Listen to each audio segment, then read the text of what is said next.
Qatar Airways Flight Attendant. The 7 most common questions in the interview. Hi, how are you? I'm Romulo Gutierrez. This is the flight deck briefing. I've been a recruiter and selector for 27 years with extensive experience in international airlines. And I conducted a survey with 100 people who have already done mentoring with me related to Qatar Airways. And then I found out the 7 questions they ask the most in the flight attendant interview. So if you're going to interview for a flight attendant position, pay close attention. I'm going to tell you the 7 questions along with tips on how to answer them. The 7th most common question in Qatar interviews is your strengths and your weaknesses. So during the interview, the recruiter will ask about your strengths and your weaknesses. 2 important tips for answering. The first one, never lie. Don't mention strengths just because someone told you they're good, and don't talk about weaknesses just to hide something. Qatar Airways isn't looking for superheroes. Actually, they're looking for people whose behavior aligns with the company's values.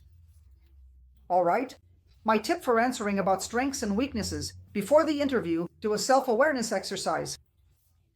Open the Notes app on your phone. Write down 10 things you're good at, things people say about you, virtues you have, interesting things you know how to do. List 10 aspects where you truly notice you're different from others. And for weaknesses, in your Notes app, or if you prefer the old-fashioned way, with pen and paper, write down your 10 weaknesses. From there, pick 3 strengths you can mention in your interview with Qatar, and 3 weaknesses you can talk about that won't be an issue. I'll just give 2 examples of my own. Strengths. For example, I'm a very helpful person. I like to help others. I like to make a difference in other people's lives. So if that's one of my strengths and I'm in the Qatar Airways selection process, I'll mention it because it's a value of the company and it's something I possess. I identified this through a previous self-awareness exercise. A weakness I have a bit of difficulty if I have to give training or a public presentation. At Qatar, I won't have to do that. I'll talk to passengers, of course, but it's not like I'll be giving lectures to them. I won't be giving them training sessions, so I can mention that as a weakness. Think carefully, because this question comes up 21% of the time. Let's go to the 6th question, and pay attention to the first one, which comes up 65% of the time. What's the 6th one? What do you do in your free time? This comes up 29% of the time, okay? Here, the Qatar Airways recruiter is trying to figure out what your social life is like, okay? Qatar, like other international airlines, has some challenges with the number of psychological issues, work-related illnesses, stress, burnout, among other things. So, they like their flight attendants to also know how to manage themselves during their free time. So, try to focus here on hobbies that are more social, where you like to go out with friends, talk with friends, interact with people, get to know different cultures. These are aspects they really value. Watching a good series, a good movie, anything where you have contact with other people, sports, these are interesting things to mention when talking about your free time activities. All right? Reading. Now, avoid, for example, activities where you isolate yourself. Anything that makes you very isolated isn't an interesting activity for you to mention. 5th question. Here I think the questions start to get a bit harder. Why do you want to be a Qatar flight attendant? All right. Now, I'm not going to say that this answer has to be a cliche or that it has to be standard, but I'll give you 3 aspects that, if you can mention them, will help you get approved. This question comes up 35% of the time. It will help you if you mention it. Dreams. So, why do you want to be a Qatar Airways flight attendant?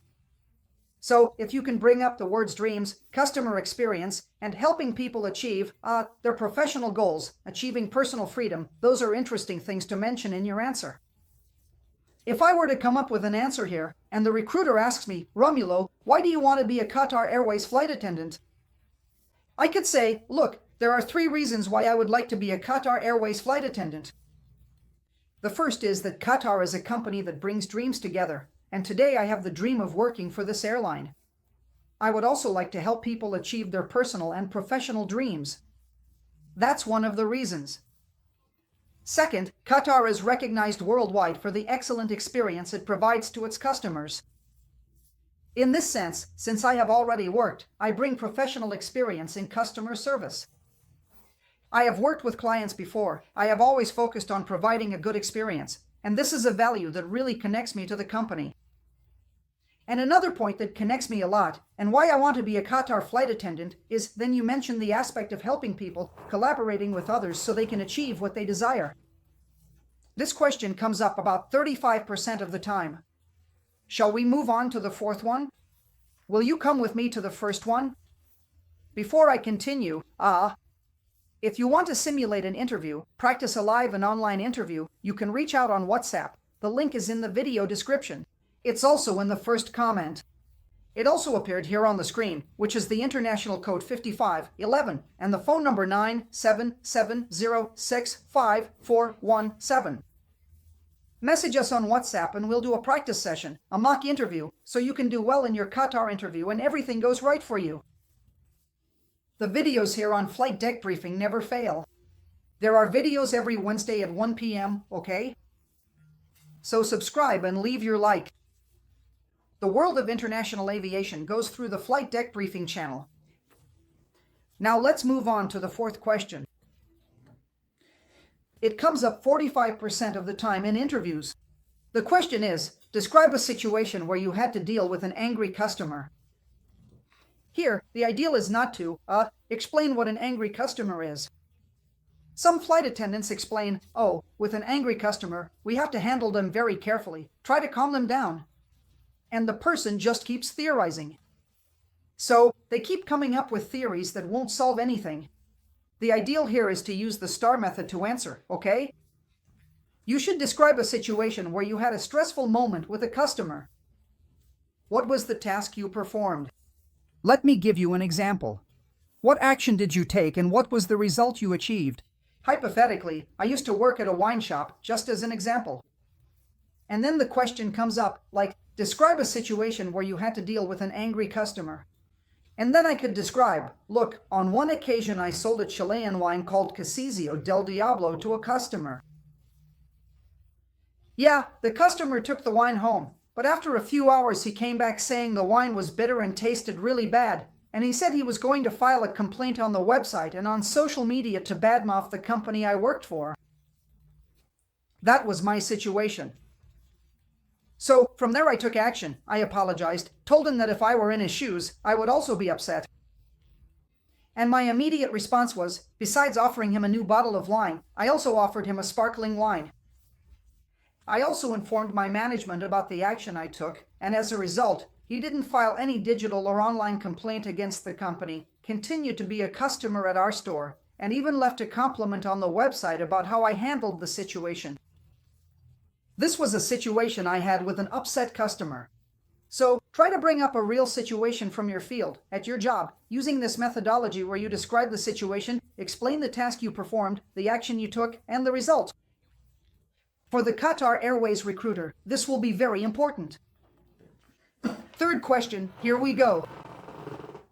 Yeah, I think this one is really the most important of them all. It comes up about 51% of the time. What does the phrase going places together mean to you and how would you apply it in your role? All right. I'll repeat the question. Qatar Airways slogan is going places together. What does it mean to you and how would you apply it in your work? Okay.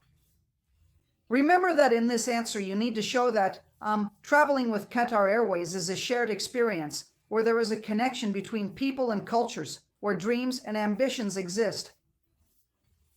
In this sense, you can build your answer around that. So, hypothetically, if someone asks me, I can say, this phrase, going places together, shows something extremely important to me. First of all, being with people who are truly committed to providing the best possible experience for the customer. Being part of a crew focused on safety and amazing experiences. That's one of the things this phrase represents to me. A second point it represents is the clients, the passengers of Qatar Airways, are people who are looking for a unique experience, who want a crew that truly knows how to serve. And that's why I would like to work and be a part of this company. So try to show what? A connection with this very important value of Qatar Airways. Second question, if you've made it to 10 minutes and 40 seconds into the video, leave your like, drop a comment, suggest your video, a video for me to record. After all, this project is a joint effort that I always want to share with you. Second question, which comes up 60% of the time. What would you do if a passenger refused to follow a certain safety procedure? Okay, it's a situational question. So, my tip is that you always use the technique of first, second, and third steps. So, for example, I would say, look, at first, I would approach the passenger with a lot of helpfulness and politeness, explain the safety procedures to them, and show them how important it is for their life and also for the lives of the other passengers. In a second step, if they refused. So you work through the first step, then the second. If they still refused, I would call my cabin chief to also explain the safety procedures. After all, flight safety always comes first.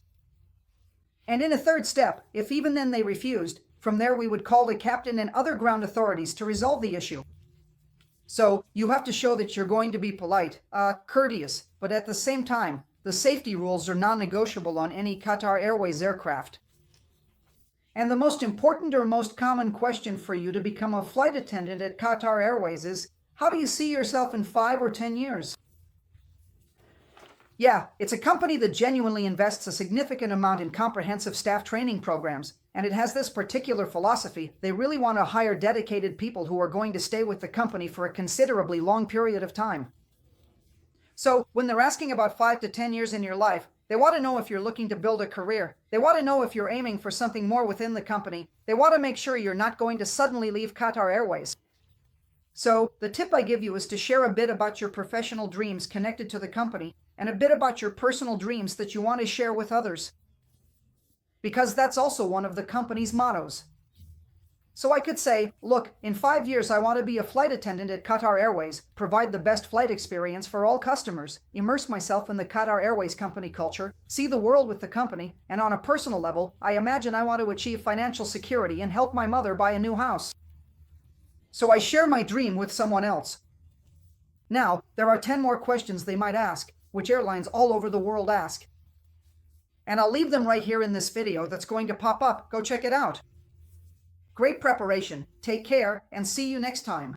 Bye-bye.